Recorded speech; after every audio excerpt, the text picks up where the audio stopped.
So John 11 verse 10. But if one walk in the night, he stumble because the light is not in him. And then John 12:35, it says, the Messiah teaches.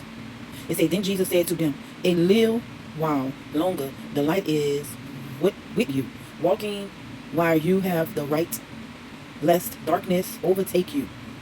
He who walk in darkness does not know where he is going.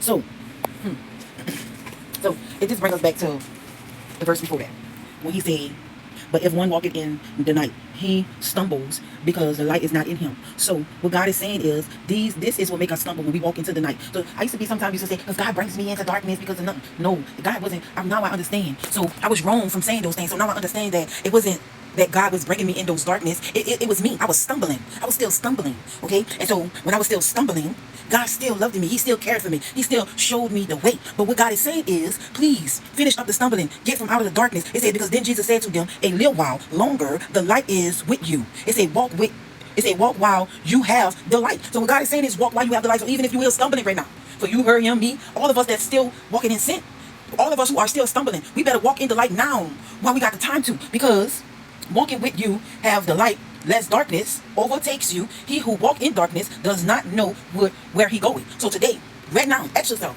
Lord, is I'm going to heaven? If you really doubt in your heart and asking yourself that question, you stumbling like, Lord, I wonder really if I'm going to heaven. Then guess what? You're walking in darkness.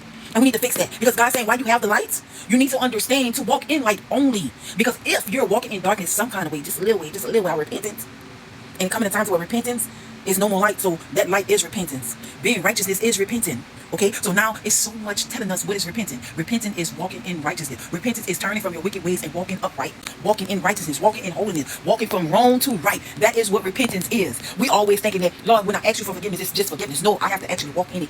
I have to actually stop walking in darkness and walk in the light. That is what repentance is. Repentance is stop walking in darkness and walk in light. Because if you don't stop walking in darkness, guess what? The darkness is going to take over you. And why that's taking over you, you ain't going to know where you're going. Because if you was walking in light, you'll know where you're going. So this is a part of you knowing and understanding the knowledge of where are you going. So if you got to ask yourself, Lord, where am I going? And you're not sure, that means you stumbled. And that means you are still walking in darkness. Even though the light right here, speaking out to us, letting us know that, why is it time? You better walk in the light. You better walk in it straight and correct, like you in the home soldier and he taught you how to say, attention. So you better walk in the light now. Because if the darkness hit us, and that darkness come, because God say, why it's daytime? Why it's daytime? He said, because when that nighttime come, it's going to be too late. So we better get it right.